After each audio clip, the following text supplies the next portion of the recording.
বন্ধুরা, আজ আমি শ্রী শ্রী ঠাকুরের অমৃত কথা থেকে কিছু অংশ পাঠ করব।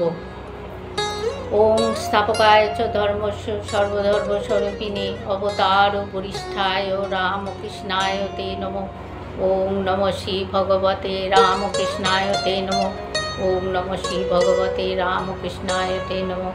ওম নমঃ শ্রী ভগবতে রামকৃষ্ণায় তে নমঃ।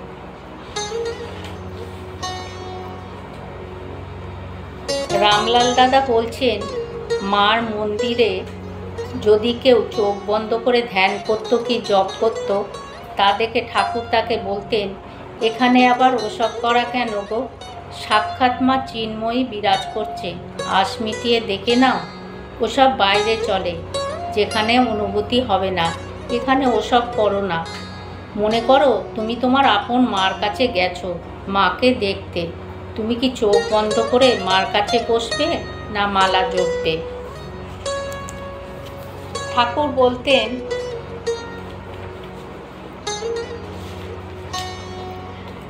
ভগবানের লীলা খেলা মায়া এসব বোঝবার জো নেই। যেটা সম্ভব সেটা তার ইচ্ছায় অসম্ভব হয়ে যাচ্ছে, আবার যেটা অসম্ভব সেটা তার ইচ্ছায় সম্ভব হয়ে যাচ্ছে। ঈশান মুখুজ্জেকে ঠাকুর বলেছিলেন, আচ্ছা ঈশান, রেলে রেলে ঠোকাঠুকি লেগে কত লোক বেঁচে গেল, আবার কত লোক মরে গেল। তাই এখান থেকে বোঝা গেল যারা দুর্গা নাম করে যাত্রা করেছিল তারাই বেঁচে গেল, আর যারা দুর্গা বলে যাত্রা করেনি তারাই মরে গেল। একজনের কপালে লেখা ছিল পায়ে ফাল ফুটে ঢুকে যাবে, সে দুর্গা বলে পথে যাচ্ছে, এমন সময় তার পায়ে কুশ ফুটে গেল। এ থেকে বোঝা গেল যে ওই দুর্গা নামের গুণে অল্পের মধ্যে কেটে গেল। কি বলো ঈশান? ঈশান বললেন, আজ্ঞে হ্যাঁ। ঠাকুর উপবাসের সম্বন্ধে বলতেন, মায়ের পায়ে বিল্লপত্র ভক্ষণ করে কিংবা মায়ের প্রসাদী দ্রব্য খেয়ে কিছু খেলে দোষ থাকে না। যদি ঠিক ঠিক বোধ হয় তবে ফল হবে। আবার পেট চুই চুই করছে, তাতে কি আর ধর্মকর্ম চলে?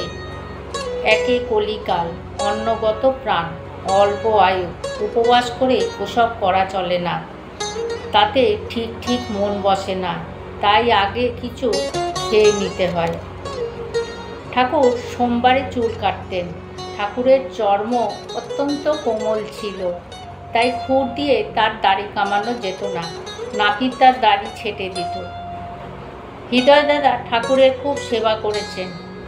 ঠাকুর বলতেন যে এমন সেবা বাপ মা করতে পারবে না, আবার খুব যন্ত্রণাও দিয়েছে শুনি।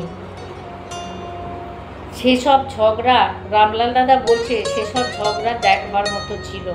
যখন ঠাকুর হৃদয় দাদার উপর রেখে যেতেন, তখন তিনি হৃদয় দাদাকে যা তা গালাগালি দিতেন, সেসব মুখে আনা যায় না। হৃদয় দাদা সেই সময় চুপ করে থাকতো, আর মধ্যে মধ্যে ঠাকুরকে বলতো, আহ কি করো মামা, ওসব কি বলতে আছে, আমি যে তোমার ভাগনা। ঠাকুর সামনে যা পেতেন ঝেঁটা জুতো অমনি সপাসপ করে লাগিয়ে দিতেন।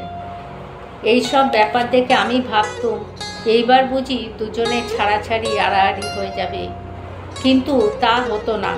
পরক্ষণে আবার দুজনের ভালোবাসা, কথা ইয়ার্কি চলতো। আবার হৃদয় দাদা যখন ঠাকুরকে কিছু বলতেন, তখন ঠাকুর কিন্তু চুপ করে শুনতেন।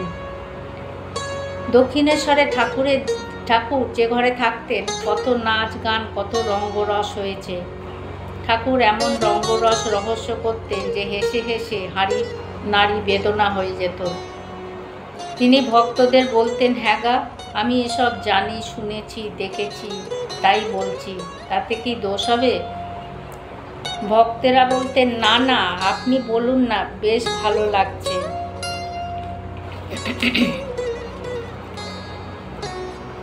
ঠাকুর, রামলাল দাদা বলছেন, আমি তখন ছেলে মানুষ, শীতকাল, সকালবেলায় ঠাকুর বেড়াতে বেরোতেন, গায়ে র্যাপার, মাথায় কানটুপি, আমরা দাঁতন কাঠ ভাঙতে বেরাতাম। দক্ষিণেশ্বর মরুদ্যানের উত্তর পূর্ব কোণে ছোট ফটক দিয়ে বাইরে যেতাম। বরাবর গিয়ে বড় রাস্তা অর্থাৎ ব্যারাকপুর ট্রাঙ্ক রোডে পড়ত। ঠাকুর রাস্তার ওপর উঠে একবার এদিক একবার ওদিক দেখতেন। রাস্তার দুধারে সোজা চলে গেছে, আর খুব চওড়া রাস্তা।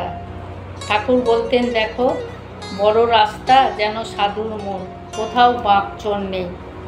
তারপর দাঁতন সংগ্রহ করা হতো।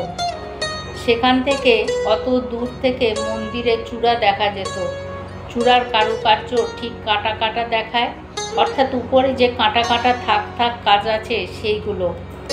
ঠাকুর দাঁড়িয়ে চূড়ার দিকে চেয়ে থাকতেন, বলতেন, মন্দির যেন আনন্দেতে উপচে পড়ছে, মাকে অন্তরে ধারণ করেছে কিনা তাই আনন্দে আটখানা, যেন কাশফুল। এই রকম সব কত কথা বলতো। তারপর আস্তে আস্তে ফিরতেন। বন্ধুরা, আজ আমি এখানেই পাঠ শেষ করলাম। জয় ঠাকুর, জয় মা।